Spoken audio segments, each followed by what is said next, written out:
इन्होंने अपना operation lotus Maharashtra में चला लिया, लेकिन दिल्ली में आकर फेल कैसे हो गया? एक बार नहीं दो बार फेल हो गया। 2013 में दिनेश मोहनिया ने फेल कर दिया और 2022 में सिसोदिया जी ने फेल कर दिया। ये हेमंत विश्व शर्मा सबसे बड़ा घोटालेबाज अपना पार्टी में ला करके उसको मुख्यमंत्री बना दिया। 900 चूहे खाकर दिल्ली हज को चली या 900 विधायक तोड़ करके एक ही पार्टी ने जगह जगह पर ऑपरेशन लोटस चला करके सरकार बनाने का काम किया है।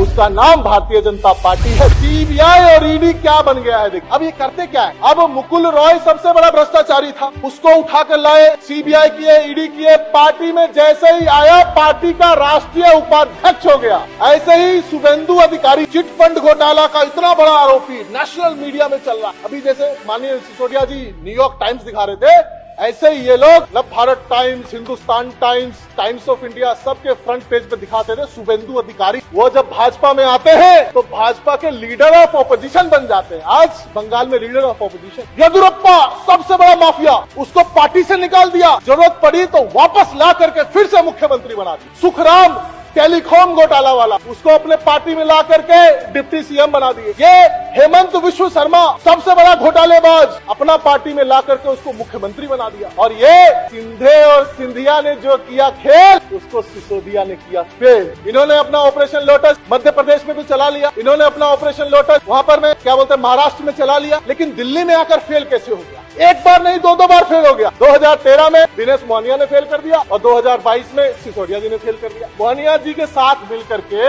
ये लोग सेटिंग कर रहे हैं। उस टाइम पे भी लोगों को बोला कि देखो जी हमारे विधायकों को खरीद रहे हैं, कोई नहीं माना। बोले सबूत दो सबूत दो सबूत दो। स्टिंग करके मोहनिया जी लाए कि देखिए 5-5 करोड़ रुपया विधायक को ऑफर हो रहा है, और सारा देश ने देखा, सब भौचक्के रह गए। इसी प्रकार से 20-20 करोड़ रुपए का ऑफर किस प्रकार से संजीव झा, अजय दत्त सबको दिया जा रहा है, प्रेस कॉन्फ्रेंस करके बताया। और सबसे बड़ी बात है अध्यक्ष महोदय, हम लोगों को ईमानदारी का सर्टिफिकेट एक ऐसी पार्टी से चाहिए जिसका राष्ट्रीय अध्यक्ष बंगारू लक्ष्मण ऑन कैमरा 2 लाख रुपया लेते हुए पकड़ा जाता है। क्या हमको ईमानदारी का सर्टिफिकेट एक ऐसे पार्टी से चाहिए जिसका मंत्री सेना के ताबूत में घोटाला करता है? क्या हमको ईमानदारी का सर्टिफिकेट ऐसे पार्टी से चाहिए जहां पर व्यापम में घोटाला होता है, सीबीआई रजिस्टर करती है केस, आज तक उस केस की कोई जानकारी नहीं है किसी के पास? जो आपके पार्टी में आ जाएगा, आपके पास वॉशिंग मशीन है, उसको धो करके साफ सुथरा कर देंगे, और जो आपके पार्टी में नहीं आएगा उसको जबरदस्ती परेशान करेंगे। इनको बताना चाहिए कि मुख्यमंत्री के घर पे सीबीआई रेड हुआ था तो क्या मिला। इनको बताना चाहिए कि सिसोदिया जी के घर पे सीबीआई का रेड हुआ तो क्या मिला। इनको बताना चाहिए कि सिंगलू कमेटी जो 400 फाइल लेकर के गया था,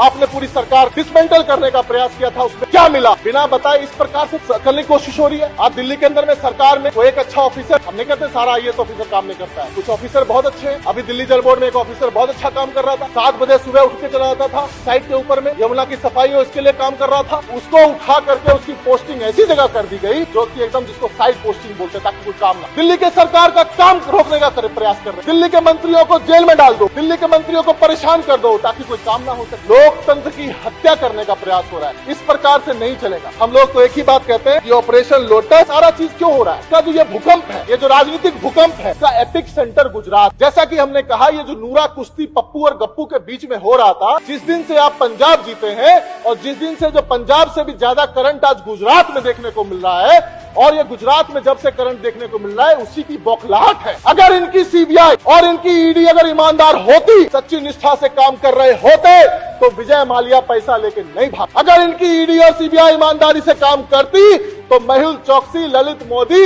ये सब पैसा लेके नहीं भागता, देश का पैसा लेके नहीं भागता। तो ऑपरेशन लोटस दिल्ली में जो फेल हो गया है, देश को मैं बताना चाहता हूँ, भारतीय जनता पार्टी का चाल चरित्र और चेहरा बताने का काम इस देश में कोई कर रहा है तो केजरीवाल जी के नेतृत्व में सरकार कर रही है, और हम लोग को खरीदेंगे। औकात है, हम लोग अन्ना के आंदोलन से कोख से पैदा हुए लोग हैं। 20 करोड़ क्या 20,000 करोड़ में खरीदने की इनकी औकात नहीं है। अगर आज भारत के प्रधानमंत्री अगर हमारे अरविंद केजरीवाल जी होते तो इस तरह का नकारात्मक माहौल इस देश में नहीं होता। ठीक क्या इन्होंने इतिहास के विद्यार्थी हम लोग, सेकंड वर्ल्ड वॉर के बाद किस तरीके से जापान नस्ते नाबूद हो गया, जर्मनी नस्ते नाबूद हो गया, जो देश हमारे बाद में पैदा हुए, जिनको आजादी मिली, हमारे पास क्या नहीं है? हमारे पास प्राइमरी सेक्टर है, हमारे पास इंडस्ट्रियल सेक्टर है, सर्विस सेक्टर है। किस चीज में विकास नहीं कर सकते? आज अगर दुनिया भर में हमारी चर्चा हो रही है केजरीवाल मॉडल ऑफ गवर्नेंस का डंका बज रहा है, तो ये गर्व की बात है। हम जैसे नौजवानों को गर्व होता है जो अपने नौकरी चाकरी घर बार छोड़कर राजनीति में आए।